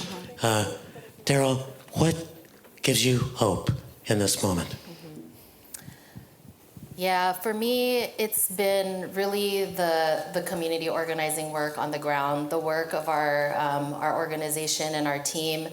When I was reflecting on this panel, I was thinking about the fact that our work against environmental disaster, when the refineries explode, when there was extreme heat, when there's been an oil spill, these are the things that trained our community, our members, and our team to respond to crisis. And that is what allowed us to show up during the pandemic, to do financial support and distribution to our members. That's what allowed us to support doing food distribution, working on eviction moratorium. That is what allowed us to then show up for the wildfires, passing out and distributing, necessary equipment for our membership to just breathe. And that's what's prepared us for the ICE raids and responding to that. And so I'm just deeply inspired by our community members, by the deep organizing and community care that gets done by the folks sitting at that table right there, by our teams in our organizations in the Bay Area and in Southern California. And I was talking to my daughter the other day. I have a 13-year-old. I'm a parent of a teenager now. And Pobrecita. yeah. And she was complaining to me, actually. She was just talking about how I travel a lot and I need more attention, essentially. And then I was like, oh my God, like, do I need to quit my job? Octavia, do you want me to quit my job? Like, I will drop everything to, spend this time with you. And she's like, no, Mom, I like your job. Like, she didn't make that connection that those two things are kind of related. And so, I'm just, we don't like it, but we like it, and we keep doing it. And I'm doing it for them. I'm doing it for the kids, for my children, for, our grandchildren, generations of grandchildren that are going to come after us. That's great. So round of applause. So you find hope in the fact that your daughter's a little delusional. So, Ash, where do you find hope in this moment? I mean, it's tricky when Manuel was, and Kim, shout out to Kim for also being one of the ones that got me to get on a plane and come out to LA in the middle of all the things that are happening. Some of y'all know my sweetheart is Gina Breedlove, and yeah, she's worth shouting about, that is true. And when Manuel and Kim were sort of giving me the tea about, like, the left sucks at bringing people together to, like, celebrate and find hope, I was like, yeah, but we also suck at grieving. So I promise I'm going to preach you up. But I wouldn't be honest if I wasn't like, yo, like, if you're in this room and you're like, yeah, like, hee, ha, ha, but I'm mad, I'm pissed off, and I'm scared, and I'm overwhelmed. And you all are leaders that people are looking to for answers in a time of great uncertainty in this liminal space of what is. I was too also just in Minneapolis, and a dear friend and mentor, Imam Makram Elamim, and I were talking, and I was like, I keep getting this question about hope, and what do you want me to tell people? And he was like, I've been trying to figure it out too. He said, Ash, I think what we actually need is the right dose of fear and the right dose of faith. And that if we had both, we would be unstoppable. People would believe us because it's honest.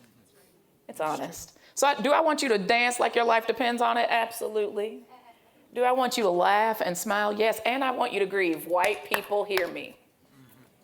99.9% of this shit is because y'all haven't figured out how to grieve. It's okay. It's okay. Well, it's not okay. It's actually quite a crisis. But like, I get it. I get an existential crisis of what happens if them colored folks get what we've done. And we're not the majority. Oh God, like, it's not unlogical. It's not illogical. So I want to tell you to grieve. And that if you grieve and you have some faith, we might do some amazing things. You don't believe me. Let me land the plane. This is a moment where all that decolonize everything stuff could actually happen, right? This is a moment for white people to decolonize their race. It's a time for Christians to decolonize our faith, right? It's right now. In the last 12 months, Stephen Miller and his ilk, because y'all know the Republicans call him the prime minister. Trump is a figurehead, right? But in just over 12 months, they have destroyed stuff that some of y'all have been writing grants to destroy for centuries. Am I lying? No. It's gone, y'all. And we can't, thank you, Jesus. Right, it's gone, it's over. Neoliberalism failed. Government as we known it, governance as we've known it, done, right? They have a plan. They have a plan that they've been developing, again, to Dallas's point, for centuries, but at least the 50 years we'll give them credit for, right? With Project 2025. The Democratic Party, who I'm not a big fan of, also has a plan. What did they say? A plan for a plan? To go back to the thing that actually wasn't serving us before, right? Or we could decide. And don't you want to decide? That didn't convince me. This is why people didn't come to your party. You know what I'm saying? I want some power. Yeah. I want my neighbors to actually decide how we live together and that it be yummy and glorious and sexy and contagious. I want that, right? So why did I call it Utopian Visions, Manuel? Because that's the thing that it's hard to get the left to do. If I let you, you would romanticize the problem and describe the water I'm drowning in all day. But if I asked you what you want, what would be present in the absence of the problem, it'd be harder. But I promise you that if it feels an inch of how good it's felt to be in this room with you, if we could figure out how to make that policy and sustain it, that the majority of people in this place would say, okay, all right, I maybe don't agree with you on everything, but if it feels at least this good, I can ride with you. My friend Nalini Stamp wrote a song, some of y'all might know it, called The People Will Rise. Y'all know this song? Why are we in this situation that brings us down? Can't you see we are losing patience with oppression now? The people will rise, the people will rise, the people will rise. You know it, right? The people will rise, the people will rise, the people will rise. That brings me hope, because every time, every single time, the opposition has risen in response to us, to your point. We are winning. They are not acting this crazy because we're losing. Right? Laura Ingraham isn't always mad and talking shit about me on Fox News because I'm whack. Right? It might be because I'm making history. And I promise you that half of that is just deciding you're going to. So I'm not going to ask you to like save the world tomorrow, though you should. You should. It should be that urgent for you. What I'm going to do is ask you to think about what's the next faithful step you can take from the problem towards that utopian vision. And if you can make that commitment, it was worth my plane ride. So I'm going to ask you, can you make a commitment to thinking about and then actualizing just one step? Don't be overwhelmed. Just one step. What's the one thing you can do that, you know, I talk about non-cooperation with the freedom trainers all the time. If a bad guy tells you to do a bad thing, what do? You don't do it. And if a bad guy tells you to do a thing that he says is good, what do? You don't do it. So if you can at least just, when the administration says that trans kids make you unsafe, can you be like, nah? Yeah. And if immigrants actually make your whole fucking world possible, can you treat them like humans, right? And when they blame the elections on black people, which is crazy because we're the votingest people in this country, can you be like, that's a lie, right? Can you just take one faithful step every day and then try to make it every hour of the day and then try to make it every few seconds of the day? If you can do that, if you can tell me you can do that, then I've done my job. Can you do that? Yes. That brings me hope. So normally I would close an event like this with some wise and inspirational words. But Ashley? That's a first. Oh, that was a mic drop in case the people in the back didn't notice. Give it up for this panel. Give it up. Give it up. Let them hear you cheering all the way to Alaska. Thank you all so much. I hope that you have got all the gems from them and that you're taking something concrete away with you and you are doing one thing. Just one thing. Just one thing. So I want to say a special thanks to the event planning team at ERI. Lauren, give it up for Lauren, Paris, Deborah, Gladys, and other ERI staff here.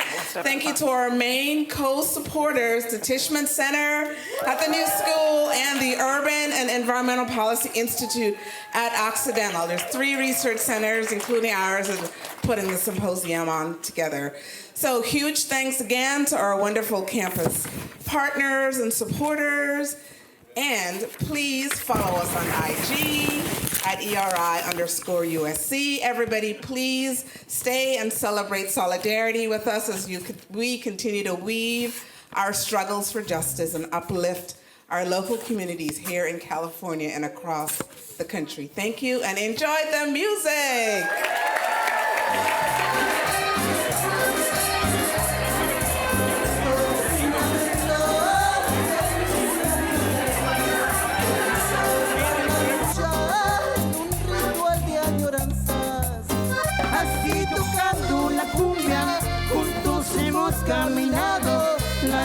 océanos abrazados, el sol nos ha cobijado, en cada acorde resuena la voz de los jornaleros, la cumbia se vuelve himno, cantándole a los obreros, es una bella consigna cuando la canta mi pueblo.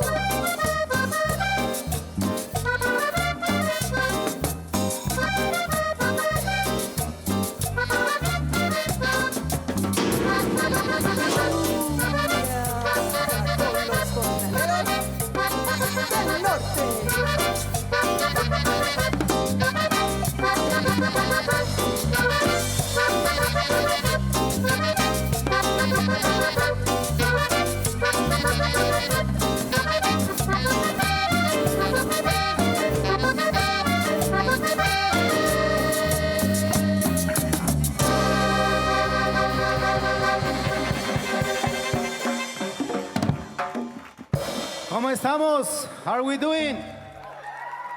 A bailar, let's dance together.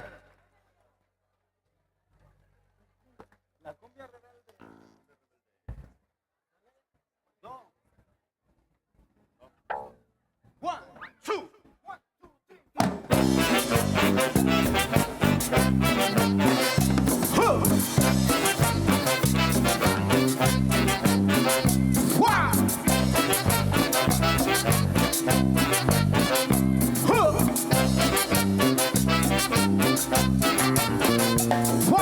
Suena, venga, qué rico suena, báilale. Cumbia rebelde contra el racismo y la opresión. Suena, qué rico suena. Cumbia rebelde contra el racismo y la opresión. Levanta la mano si vas a luchar, prepara la voz, vamos a gritar. La gente se queda, la migra se va. Aquí en este barrio sí hay dignidad. Suena, ¡ja! ¡Qué rico suena! ¡Venga! Cumbia rebelde contra el racismo y la opresión.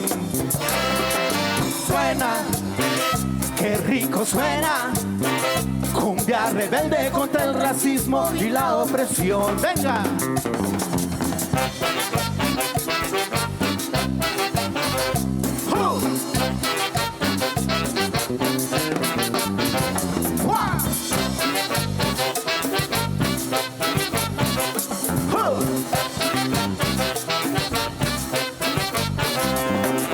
Suena, qué rico suena. Cumbia rebelde contra el racismo y la opresión. Suena, qué rico suena. Cumbia rebelde contra el racismo y la opresión. Que sane el alma de aquel que trae odio, que su corazón encuentre la paz. Marchemos unidos para cambiar la historia. A ritmo de cumbia vamos a luchar. Suena, qué rico suena. Cumbia rebelde contra el racismo y la opresión. Suena, qué rico suena. Cumbia rebelde contra el racismo y la opresión. ¡Vení! Y de Los Ángeles, California, llegaron, llegaron los jornaleros del norte con su canto de lucha, celebración y protesta para honrar con su arte a la trabajadora, al trabajador inmigrante. Let's continue fighting together. Let's continue building community. Let's fight against hate. Let's build peace. Let's work for peace. Que se oiga. El pueblo unido jamás será vencido. El pueblo unido jamás será vencido. The people united will never be defeated. The people united will never be defeated. Báilale, báilale rico, eso, don't be shy, dance, dance, dánzale, dánzale, dánzale, dánzale, dánzale, rico, rico, gózala, shake your body, shake your mind.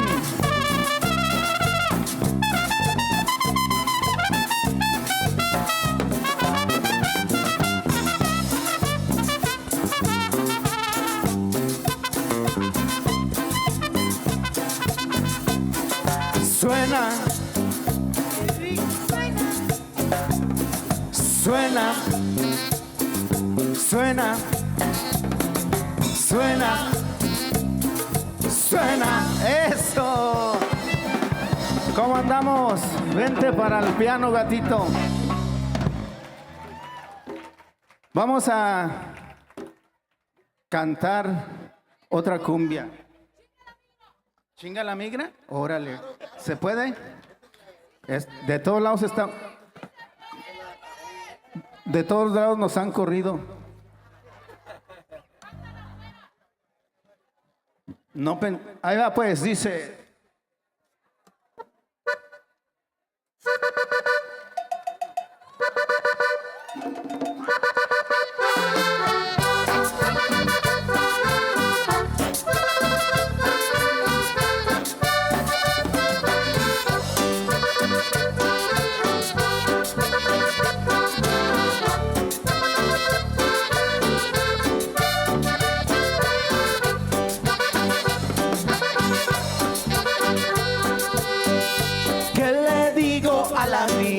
Cuando la miro pasar, le digo chinga tu madre y déjame trabajar. ¿Qué le digo a la migra cuando la miro pasar? Le digo chinga tu madre y déjame trabajar. Todos, esa migra desgraciada que se vaya a la chingada, que se vaya a la chingada. Esa migra desgraciada.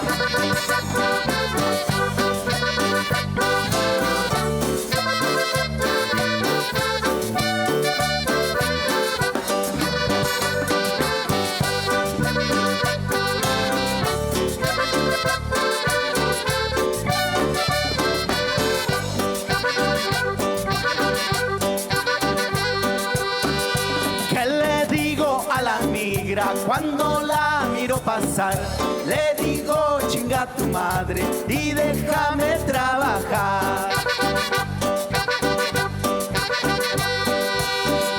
¿Qué le digo a la migra cuando la miro pasar? Le digo chinga tu madre y déjame trabajar. Esa migra desgraciada que se vaya a la chingada, que se vaya a la chingada. Esa migra desgraciada.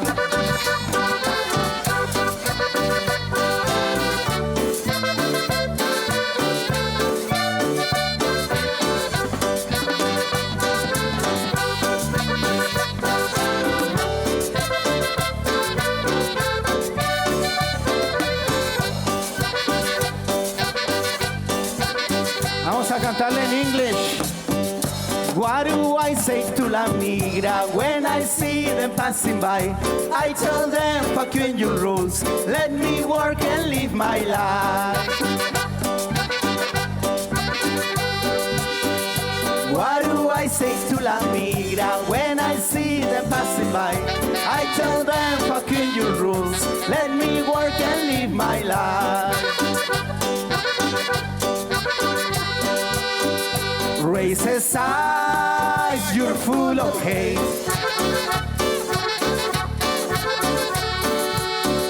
Why don't you go straight to hell?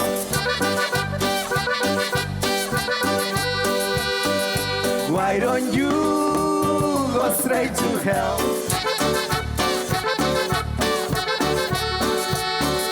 Racist eyes, you're full of hate.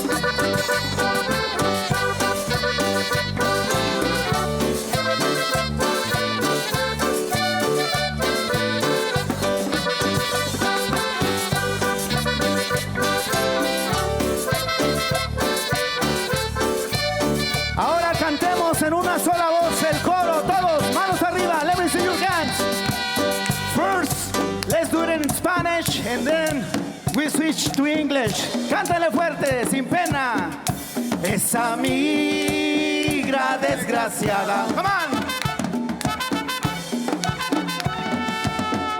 Que se vaya a la chingada. Eso.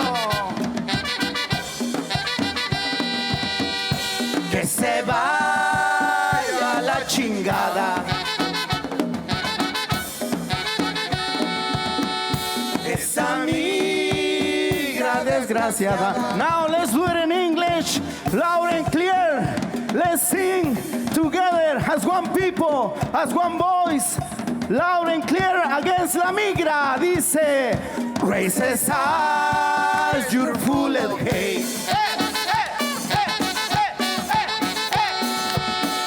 Why don't you go straight to hell?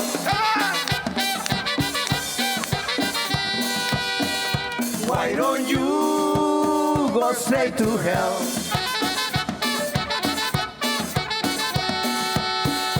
Racist eyes, you're full of hate.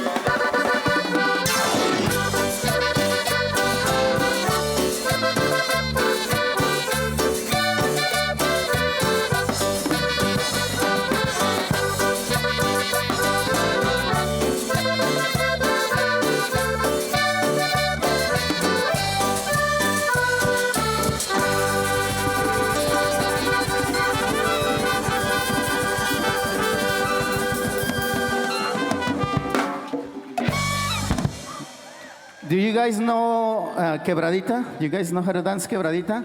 Bailamos una quebradita también contra la migra. Esta es Migra No.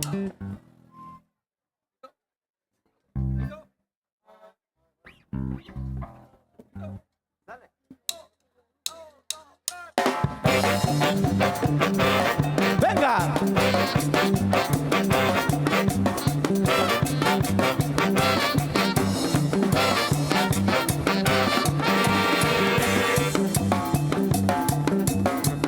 A quebrarse, a quebrarse, a quebrarse.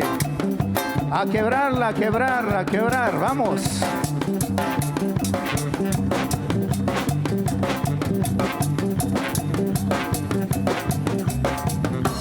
No, no, no, migra no, migra no. No, no, no, migra no, migra no. No, no, no, migra no, migra no. No, no, no, migra no, migra no. Trabajo sí, migra no, trabajo sí, migra no, trabajo sí, migra no, trabajo sí, migra no.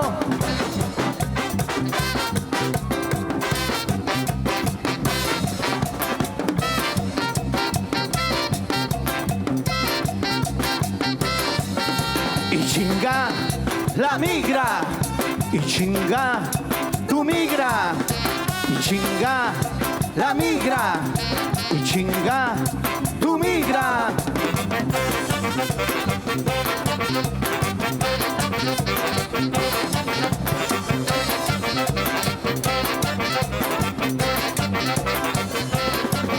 A ver, vamos a darle poquito ponche al bajo, que se siente ese bajo, French. Ahora sí. No, no, no, migra no, migra no. No, no, no, migra no, migra no. No, no, no, migra no, migra no. No, no, no, migra no, migra no. Trabajo sí, migra no, trabajo sí, migra no, trabajo sí, migra no, trabajo sí, migra no.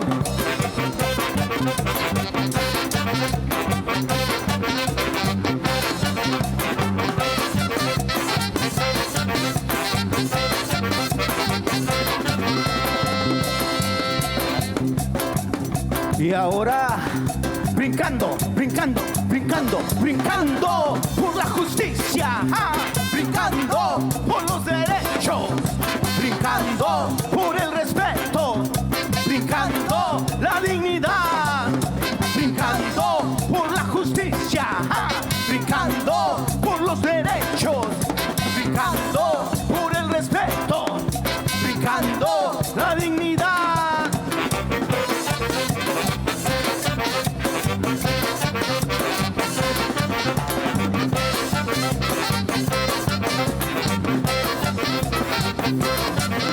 Y ahora repitan fuerte conmigo. El pueblo arriba. arriba, la migra afuera, el pueblo arriba, la migra afuera, el pueblo arriba, arriba, la migra afuera, afuera, el pueblo arriba, arriba, la migra afuera, afuera, el pueblo arriba, arriba, la migra afuera, afuera, el pueblo arriba, arriba, la migra afuera, afuera.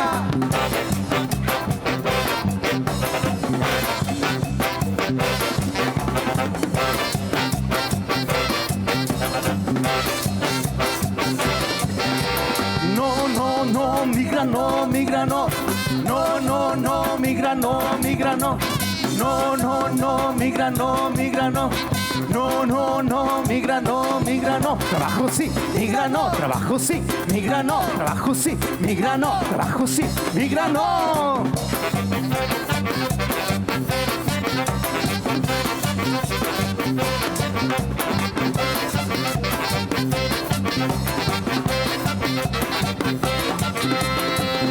Y chinga la migra, y chinga tu migra, y chinga la migra, y chinga tu migra.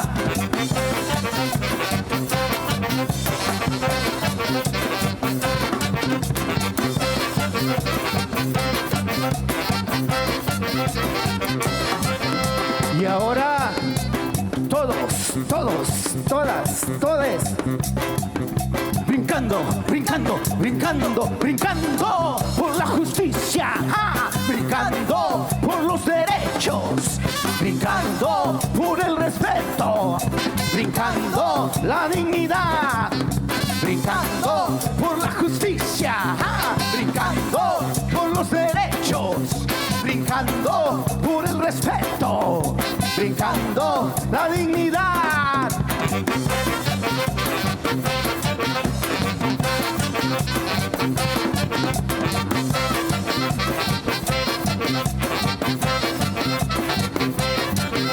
Y ahora repitan fuerte conmigo: el pueblo arriba, la migra afuera, el pueblo arriba, la migra afuera, el pueblo arriba, arriba, la migra afuera, afuera, el pueblo arriba, arriba, la migra afuera, afuera, el pueblo arriba, arriba, la migra afuera, afuera, el pueblo arriba, arriba, la migra afuera, afuera.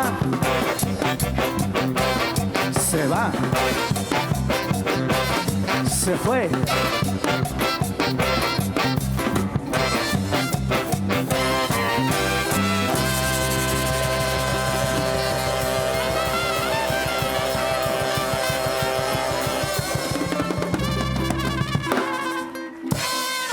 Ay, creo que ya no debería bailar así yo porque ya siento que me iba a desmayar.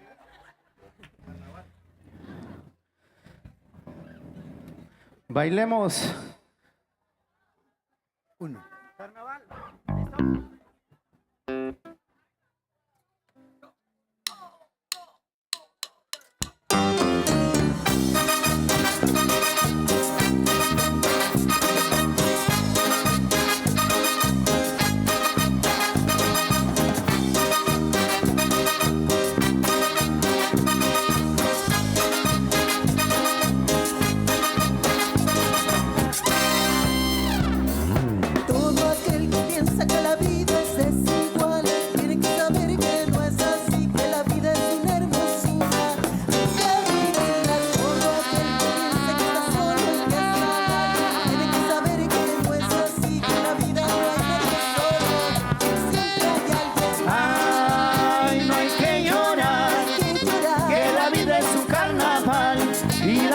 Se van cantando, ay, no hay que llorar, que la vida es un carnaval, y es más bello vivir cantando.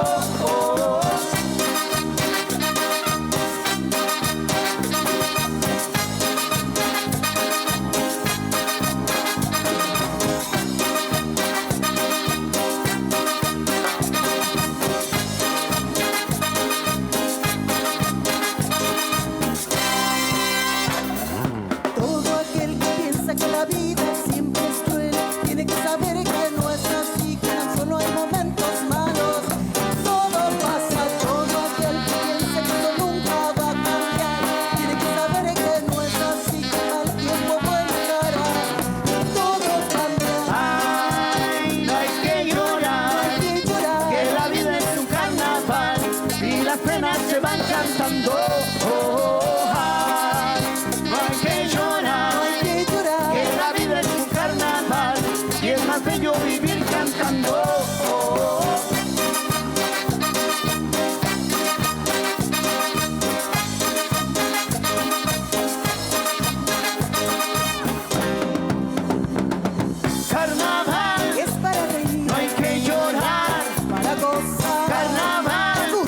hay que vivir cantando. Carnaval, La vida es un carnaval, que llorar. todos pueden cantar. Carnaval, hay que vivir cantando.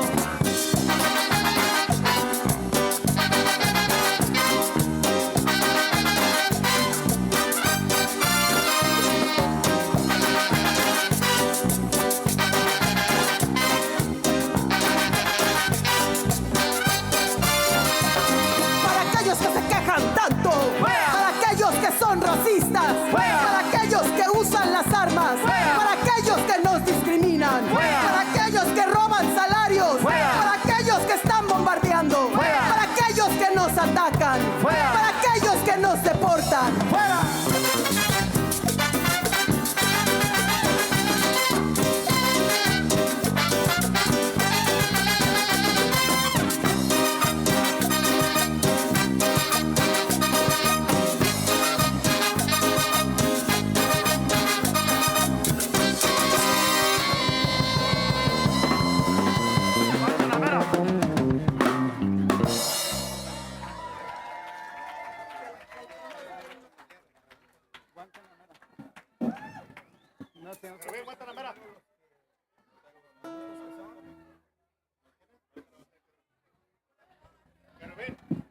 ¿Nos vamos?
Guantanamera, Guajira Guantanamera, Guantanamera, Guajira Guantanamera, Guantanamera, Guajira Guantanamera, Guantanamera, Guajira Guantanamera. Guantanamera, Guajira Guantanamera, Guantanamera, Guajira Guantanamera. Yo quiero cuando me muera, sin patria, pero sin amo. Yo quiero cuando me muera, sin patria, pero sin amo, tener en mi tumba un ramo de flores y una bandera. No me tiren al oscuro a morir como un traidor. No, no, no, no, no, no, no me tiren al oscuro a morir como un traidor. Si soy bueno y como bueno, moriré de cara al sol. Guantanamera, Guajira Guantanamera, Guantanamera, Guajira Guantanamera. Cultivo una rosa blanca en junio como en enero. Cultivo una rosa blanca en junio como en enero. Para el amigo sincero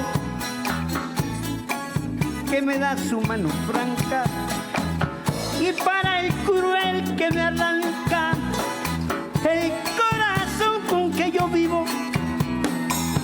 Cardos y espinas cultivo una rosa blanca, y para el cruel que me arranca el corazón con que yo vivo. Cardos y espinas cultivo una rosa blanca. Guantanamera, Guajira Guantanamera, Guantanamera, Guajira Guantanamera. Por el pueblo voy pasando y oyendo su sentimiento, lo recojo si al momento te lo devuelvo cantando. Soy del pueblo y pueblo soy, y a donde me lleva el pueblo voy. Yo soy el sol, soy la rumba, soy la Cuba siempre fiel. Guantanamera, Guajira Guantanamera, Guantanamera, Guajira Guantanamera.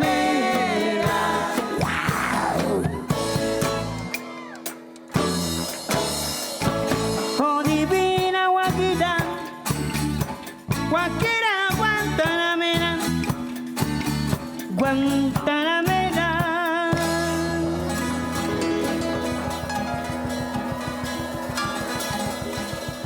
Guajira Guantanamera.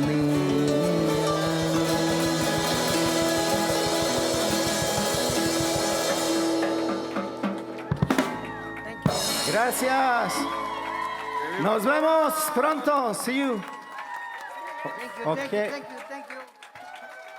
Manuel. ¿Otra o nos vamos? ¿Ya? Ok. Dice que si no nos va a echar a la migraña. No se crean. Nos hacen los mandados, ¿verdad?